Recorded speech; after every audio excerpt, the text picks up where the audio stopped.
사장님, 손님도 다 가셨으니 이제 그만 들어가 쉬세요. 할머니야말로 이렇게 비가 오는데 우산도 없이 어떻게 가시려고요? 아이고, 괜찮아요. 젊을 때는 이런 비 맞으면서도 많이 일했어요. 그러지 마시고 같이 씁시다. 고맙습니다, 사장님. 할머니, 저는 이제 혼자가 아니었으면 좋겠습니다. 사장님, 우리 남은 인생 함께 걸어갈까요? 네, 우리 같이 갑시다. 죽는 날까지. 안녕하세요. 오늘도 저희 사연 나팔수를 찾아주셔서 너무 감사드립니다. 오늘은 젊었을 때 아내를 떠나 보내고 홀로 힘들게 아들과 딸을 잘 성장시켜 훌륭히 키웠지만 결국 자신에 대해서는 노후 준비도 하나도 못하고 남김없이 자식들에게 몰빵을 하였지만 자식들은 아버지를 냉대하고 돌보지 않는 상황이 오자 결국 거리로 내몰리는 처지가 되었지만 이렇게 어려운 상황을 극복해내는 과정을 그린 사연입니다. 사연 전하시기 전에 구독과 좋아요, 알림 설정으로 더욱 재미있고 유익한 사연을 받으실 수 있습니다. 그럼 사연을 시작하겠습니다. 아참, 또 한 가지 드릴 말씀이 있습니다. 주변에 어려운 사연이나 재미있는 사연 의논하고 싶은 사연이 있으신 분은 저희 메일로 적어 보내주시거나 댓글을 달아주시면 연락드리겠습니다. 박태준 씨는 67세의 평범한 노인이었습니다.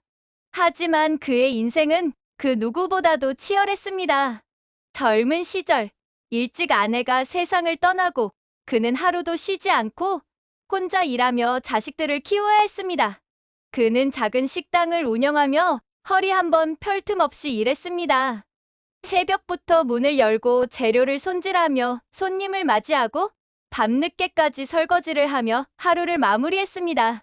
그렇게 힘들게 살면서도 그는 단 한 가지 목표만을 가슴에 품고 있었습니다. 바로 자녀들에게만큼은 고생을 물려주지 않겠다는 결심으로 힘든 하루하루를 버텼습니다. 그는 두 자녀를 정성껏 키웠습니다. 아들 박민석은 성실한 성격이었고 노력 끝에 명문대에 진학했습니다. 딸 박수진도 야무지고 똑똑해서 좋은 대학을 나왔습니다. 아버지는 자신이 가진 모든 것을 희생하며도 자녀를 대학에 보냈습니다. 학비가 부족할 땐 잠을 줄이며 새벽 시장에서 짐을 나르는 일까지 했습니다. 식당에서 번 돈으로는 턱없이 부족했지만 그는 아이들에게 배고픔을 겪게 할 수 없었습니다. 그러나 그런 헌신에도 불구하고 시간이 흐를수록 자녀들은 점점 아버지와 거리를 두었습니다. 대학을 졸업한 아들은 대기업에 입사하며 점점 바빠졌고 딸 역시 좋은 직장에 다니며 치과의사 남편과 함께 서울 강남의 아파트에서 안정적인 삶을 누리고 있었습니다. 한때는 아버지, 제가 성공하면 꼭 편하게 해드릴게요 라고 말하던 자녀들이었습니다. 하지만 언제부턴가 연락이 뜸해지더니 아버지가 전화를 걸어도 바쁘다며 끊어버리기 일쑤였습니다. 아버지는 점점 외로워졌습니다. 그러던 어느 날 그는 심각한 고민에 빠졌습니다. 이제 나도 늙었는데 앞으로 어떻게 살아가야 하지? 그는 남은 돈을 계산해 보았습니다. 적금, 연금, 아무것도 없었습니다. 자녀들을 위해 헌신하며 자신의 노후는 전혀 준비하지 않았기 때문입니다. 이제 그는 자녀들에게 기대어 살아야만 하는 처지가 되었습니다. 하지만 그는 몰랐습니다. 그를 기다리고 있는 것은 잔인한 현실뿐이라는 것을. 박태준 씨는 오랜 고민 끝에 어렵지만 결심을 내렸습니다. 자신이 오랜 세월 희생하며 키운 자녀들에게 도움을 요청해보기로 한 것입니다. 먼저 아들에게 전화를 걸었습니다. 민서가, 아버지가 요즘 좀 힘들구나. 내가 조금만 도와줄 수 있을까? 그러나 돌아온 대답은 냉정했습니다. 아버지, 저도 제 가족을 부양해야 해요. 요즘 애들 학원비만 해도 엄청나게 나갑니다. 아버지 힘든 거야 안타깝지만 저도 도울 여력이 없어요. 그 말을 들은 박태준 씨는 한동안 아무 말도 할 수 없었습니다. 수화기 너머로 들려오는 아들의 딱딱하고 무심한 목소리가 가슴을 후벼 팠습니다. 그는 이번에는 딸에게 전화를 걸었습니다. 수진아, 아버지다. 혹시 이번 달만이라도 조금 도와줄 수 있을까? 하지만 딸 역시 변명뿐이었습니다. 아버지, 저도 생활이 넉넉하지 않아요. 남편이 요즘 힘들어서 솔직히 저도 여유가 없어요. 그런 걸로 전화하지 마세요. 그래, 알겠다. 수화기를 내려놓은 박태준 씨는 텅 빈 식탁 앞에 멍하니 앉았습니다. 한때는 자신의 모든 것을 바쳐 키운 아이들이었는데 이제는 자신을 부담스러운 존재로 여기는 듯한 태도에 그는 깊은 절망을 느꼈습니다. 그날 밤, 그는 홀로 작은 방 안에서 흐느꼈습니다. 내가 이렇게 살려고 그렇게 평생을 희생한 건 아니었는데. 그의 가슴 속에서 무언가 무너져 내렸습니다. 이제 그는 무일푼으로 거리로 나서야 했습니다. 겨울이 끝나갈 무렵, 박태준 씨는 작은 고시원의 창문을 통해 스산한 바람에 흔들리는 나뭇가지를 바라보셨습니다. 차가운 바람이 유리창을 타고 지나가며 싸늘한 기운을 남겼습니다. 그의 몸은 여전히 피로했고 마음은 더욱 무거웠습니다. 이제는 정말 방법이 없구나. 자녀들에게는 단 한 번도 부족함을 느끼게 하고 싶지 않으셨습니다. 매일 새벽부터 밤늦게까지 식당에서 서서 일하며 갈라진 손을 주무를 시간조차 없으셨습니다. 때때로 거친 손님들에게 무례한 말을 들어도 참고 오직 민석 씨와 수진 씨가 굶지 않고 남들처럼 꿈을 펼칠 수 있도록 노력하셨습니다. 한때는 아버지, 꼭 성공해서 효도할게요. 라며 약속했던 자녀들이었습니다. 그러나 이제는 자신의 성공만이 중요할 뿐 아버지는 부담스러운 존재가 되어버린 것 같았습니다. 박태준 씨는 그날 밤 텅 빈 고시원에서 혼자 앉아 계셨습니다. 창문 너머로 스며든 찬바람이 피부를 스쳤지만 그보다 더 차가운 것은 자녀들의 태도였습니다. 그제야 비로소 깨달으셨습니다. 더 이상 기대할 곳이 없다는 것을. 눈을 감고 작은 목소리로 혼잣말을 하셨습니다. 이제는 내가 살아갈 길을 찾아야겠구나. 그는 한순간 모든 것이 무너져 내리는 기분이었지만 다시 일어서야 한다는 것을 느끼셨습니다. 그리고 그는 결심하셨습니다. 더 이상 누구에게도 기대지 않고 스스로 다시 일어서기로. 박태준 씨는 한동안 아무 말 없이 작은 고시원의 좁은 바닥을 바라보셨습니다. 식탁 위에는 텅 빈 밥그릇과 마른 김치 한 조각이 덩그러니 놓여 있었습니다. 그는 천천히 고개를 들어 창밖을 바라보셨습니다. 스산한 바람이 불어오는 거리에는 사람들이 바쁘게 오가고 있었지만 그에게는 더 이상 갈 곳이 없었습니다. 이제 어디로 가야 하는가? 자녀들에게 거절당한 후 그의 마음속에서는 온갖 생각이 떠올랐습니다. 이대로 남은 얼마 안 되는 돈으로 한 달 정도 버티다가 연명해야 할 것인가 아니면 그저 모든 것을 포기해야 할까? 그러나 박태준 씨는 쉽게 무너질 수 없었습니다. 그는 평생을 고된 노동으로 버티며 살아오셨고 그동안 수많은 시련을 견뎌내셨습니다. 자녀들에게 버림받았다고 해서 삶이 끝나는 것은 아니라는 것을 깨달으셨습니다. 나는 아직 살아있다. 그는 깊은 한숨을 내쉰 뒤 원룸 구석에 놓인 낡은 여행 가방을 꺼내셨습니다. 몇 벌 되지 않는 옷과 면도기, 그리고 자녀들의 어릴 적 사진이 들어 있었습니다. 사진을 바라보며 한때는 자신이 세상에서 가장 사랑했던 존재들을 떠올리셨습니다. 그러나 이제는 자신을 사랑할 때가 되었습니다. 그는 단정하게 옷을 여미고 마지막으로 원룸을 둘러보셨습니다. 이곳에서의 시간은 끝났지만 그의 삶은 이제 다시 시작될 것입니다. 나에게 남은 것이 무엇인가? 그는 곰곰이 생각하셨습니다. 비록 돈은 없지만 몸은 멀쩡했습니다. 젊은 시절 그는 하루 15시간 넘게 일하며 버텨왔고 누구보다 강인한 정신력을 지니고 계셨습니다. 할 수 있는 일이 있을 것이다. 그는 스스로를 다독이며 고시원 문을 나섰습니다. 하지만 현실은 냉혹했습니다. 그는 몇몇 친구들에게 연락해 보았지만 미안해. 요즘 나도 힘들어서. 라는 말만 반복될 뿐이었습니다. 며칠 동안 공사장, 식당, 배달 일을 찾아다녔지만 어르신, 요즘 젊은 사람들도 일자리 찾기 힘들어요. 라는 차가운 대답만 돌아왔습니다. 지갑 속 남은 돈은 이제 겨우 몇천 원. 그는 결국 공원 벤치에 앉아 하늘을 올려다보셨습니다. 줄인 배를 부여잡고 생각해 보았습니다. 이러다가 곧 굶어 죽을 거야. 어떻게 해서든 움직여야겠다. 생각한 그는 천천히 묵자 골목을 돌아다녔습니다. 그때 우연히 한 노점을 지나치게 되었습니다. 허름한 손수레에서 따뜻한 어묵 국물이 김을 내며 끓고 있었습니다. 그곳을 운영하는 할머니는 비록 연로하셨지만 손님들에게 정성껏 음식을 담아주며 환한 미소를 짓고 계셨습니다. 그 장면을 바라보던 박태준 씨의 마음속에 한 가지 생각이 스쳤습니다. 나도 저렇게 다시 시작할 수 있을까? 그는 용기를 내어 할머니에게 다가가셨습니다. 할머니, 실례합니다. 제가 이런 일을 해보고 싶은데 혹시 어떻게 시작하면 좋을지 알려주실 수 있을까요? 할머니는 한참 동안 그를 바라보시더니 말없이 조용히 국물을 떠서 종이컵에 담아 건네셨습니다. 이거 한 모금 마셔보세요. 장사는 맛도 중요하지만 제일 중요한 건 사람이에요. 그리고 장사하는 사람이 깨끗해야 음식을 먹는 사람도 기분 좋게 먹는 거예요. 가르쳐 드릴 수는 있지만 하실 수 있겠어요? 사람을 보고 장사해야 해요. 박태준 씨는 말문이 막혔습니다. 자신의 현재 입장에서는 아무것도 할 수 있는 것이 없다는 것을 알기 때문에 말없이 돌아서섭니다. 그날 밤 박태준 씨는 비록 길바닥에서 잠을 청해야 했지만 오랜만에 작은 희망을 품으며 잠이 드셨습니다. 이제 그는 자신의 힘으로 다시 일어서기로 결심하셨습니다. 새벽 공기가 차가웠습니다.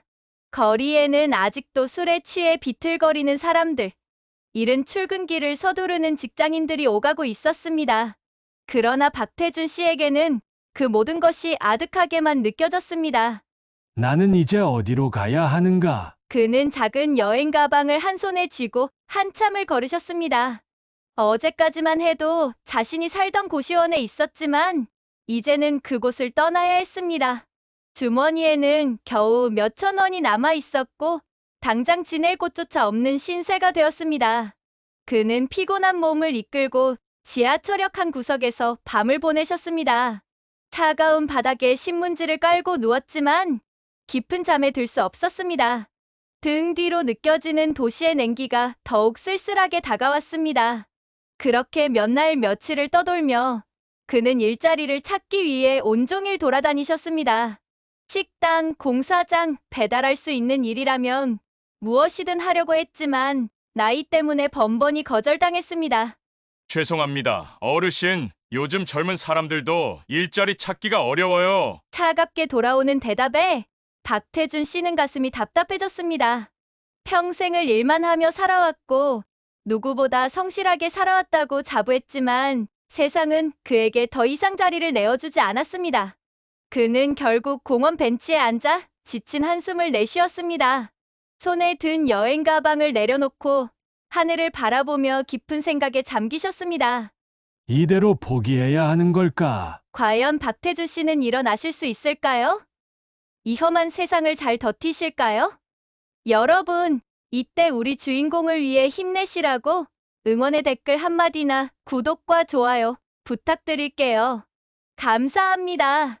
정신이 몽롱해지던 그 순간, 우리의 박태준 씨는 독자님의 응원에 힘입어 눈을 크게 떴습니다. 그리고 그는 어떤 익숙한 향기에 정신을 차렸습니다. 어디선가 따뜻한 국물 냄새가 퍼지고 있었습니다. 그가 시선을 돌리자 길가에 작은 포장마차가 보였습니다. 그곳은 자신이 얼마 전 들렸다가 국물 한 그릇 얻어먹고 왔던 그곳이었습니다. 허름한 손수레에서 김이 모락모락 피어오르며 따뜻한 어묵 국물이 끓고 있었습니다.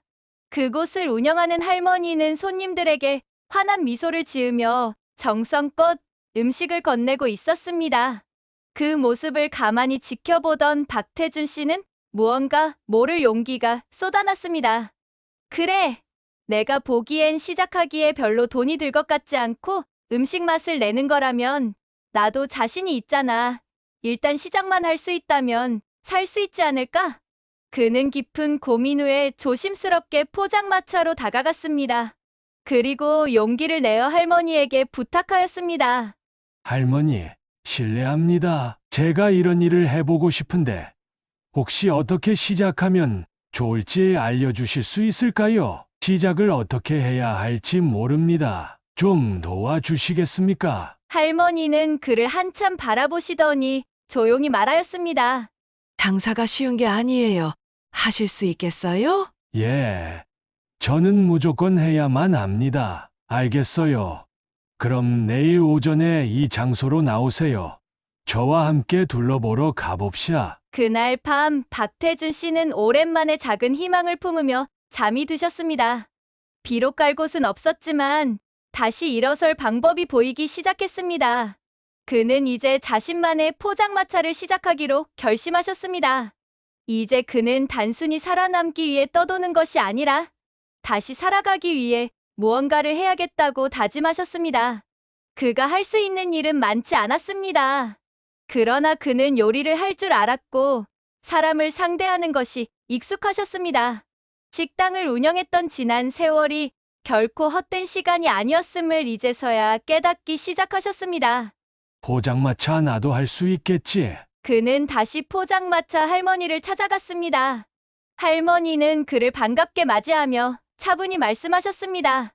장사는 쉬운 게 아닙니다. 하루 종일 서 있어야 하고 손님 한 분 한 분에게 정성을 다해야 합니다. 그러나 박태준 씨는 단호한 눈빛으로 고개를 끄덕이셨습니다.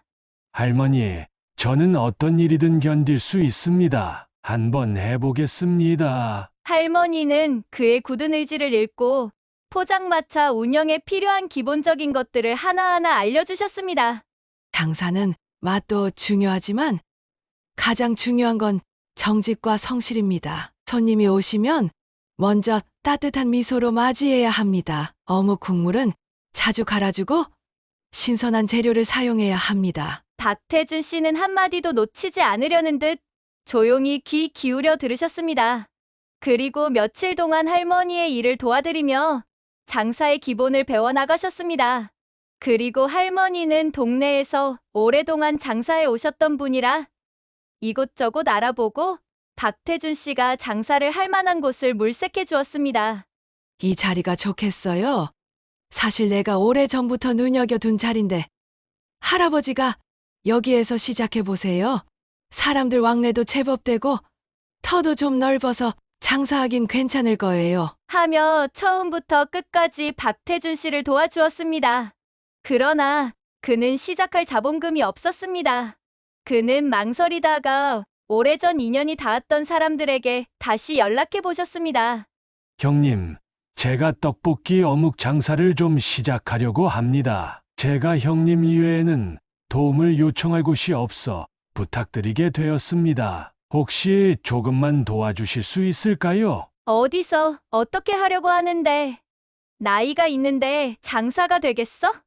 형님, 전 할 수 있습니다. 식당을 해본 경험도 있고, 경철 씨, 떡볶이 장사를 하려는데 좀 도와줄 수 있겠어? 큰 돈은 아니고 그냥 조금만 도와줘. 아버님 예전에 가게 하실 때 공짜밥도 먹고 했는데 그 정도는 제가 도와드려야지요. 제가 이번엔 보답하겠습니다. 그렇게 어렵게 마련한 작은 돈과 중고 포장마차를 빌려 드디어 그의 첫 번째 가게가 탄생했습니다.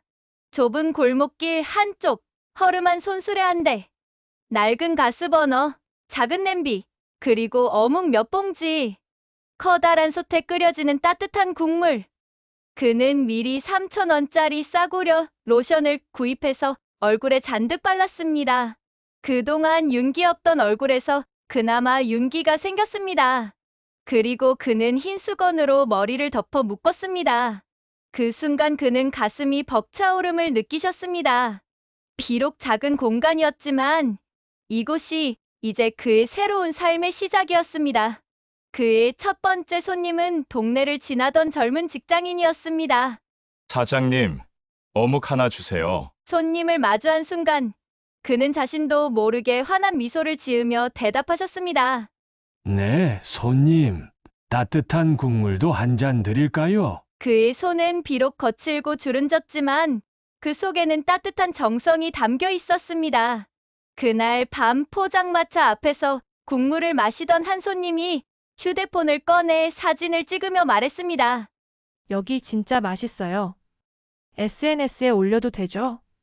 그 순간은 아주 사소해 보였지만 그것이 그의 인생을 바꿔놓을 첫 번째 계기가 될 줄은 아무도 몰랐습니다.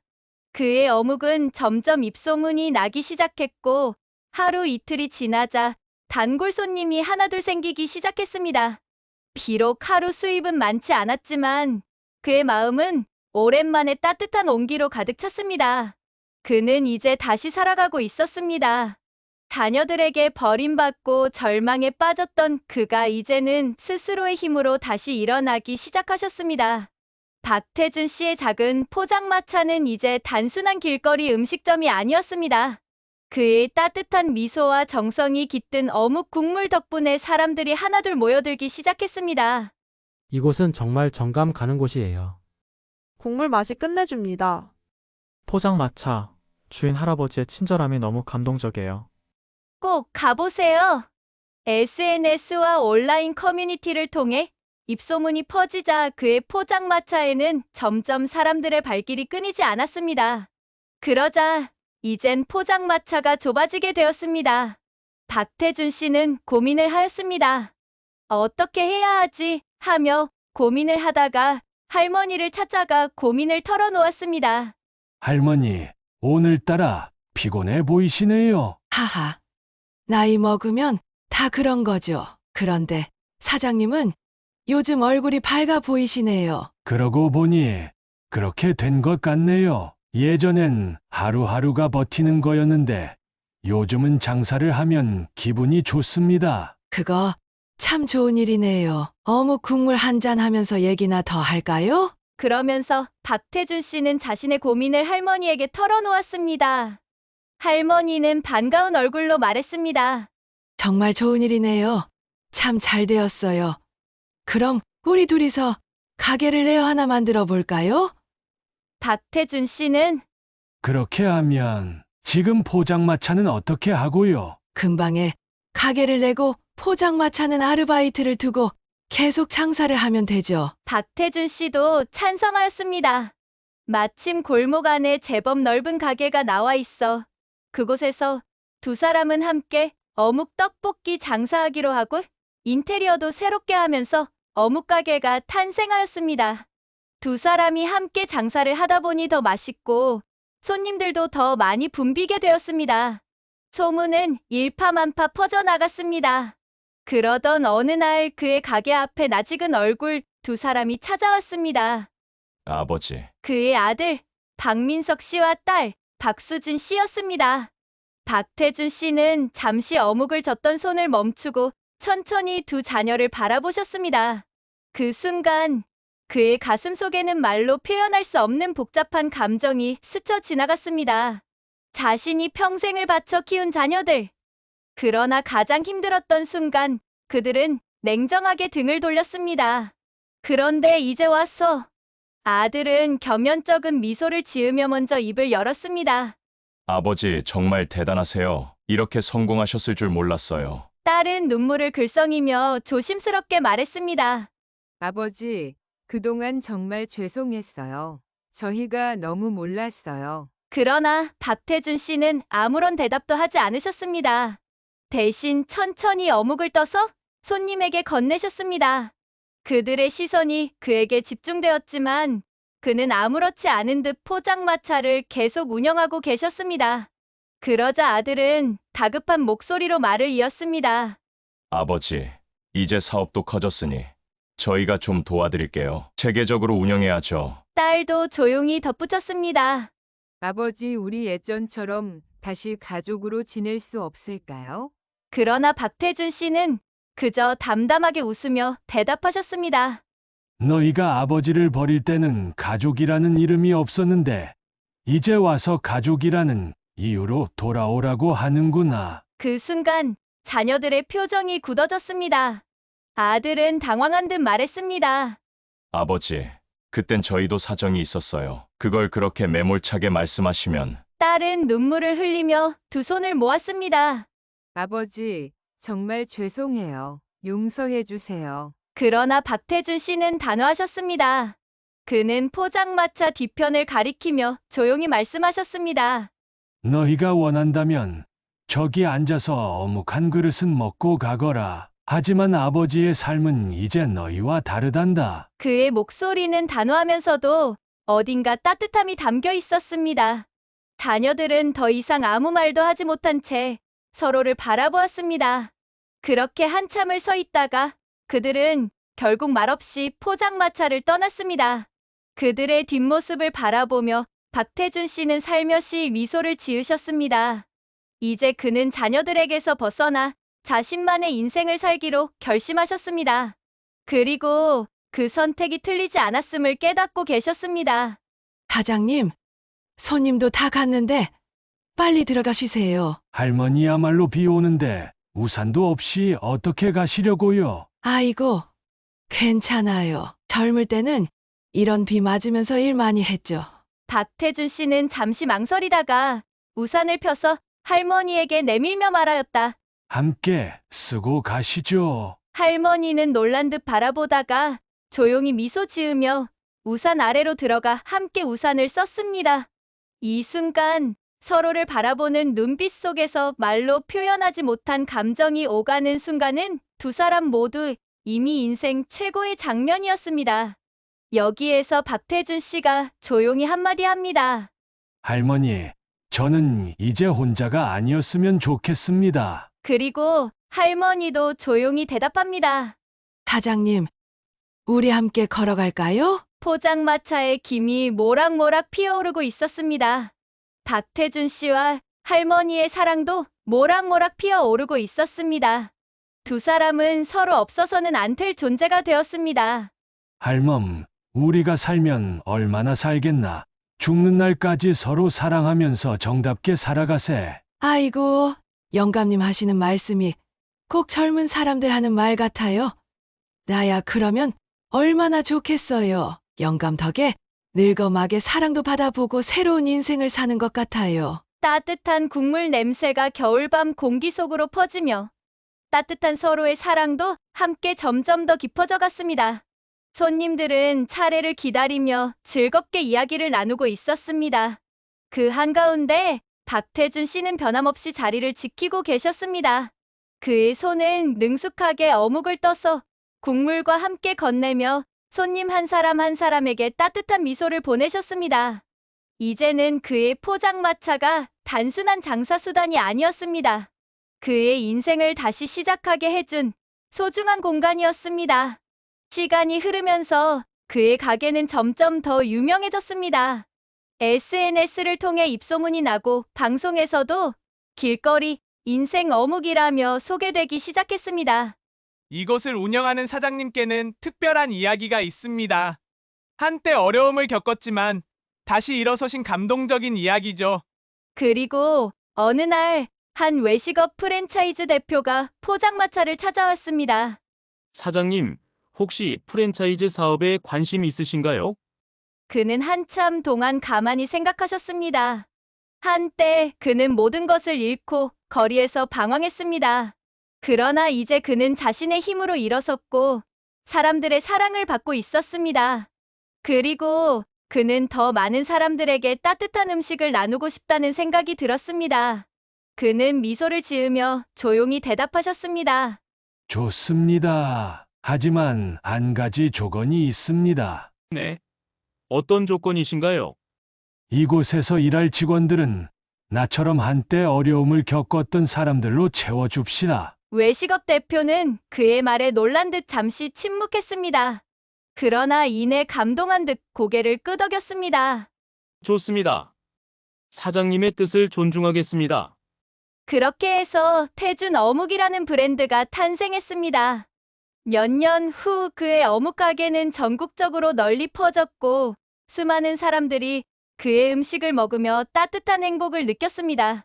그리고 무엇보다 그가 도운 많은 사람들이 새로운 삶을 시작할 수 있었습니다. 그는 자녀들에게 더 이상 미련을 두지 않으셨습니다. 그들은 이제 그의 인생에서 중요한 존재가 아니었습니다. 그는 자신이 만들어낸 인연들과 함께 새로운 가족을 만들어가고 있었습니다. 그것이야말로 진정한 행복이었습니다. 그는 포장마차 앞에 서서 하늘을 바라보며 조용히 중얼거리셨습니다.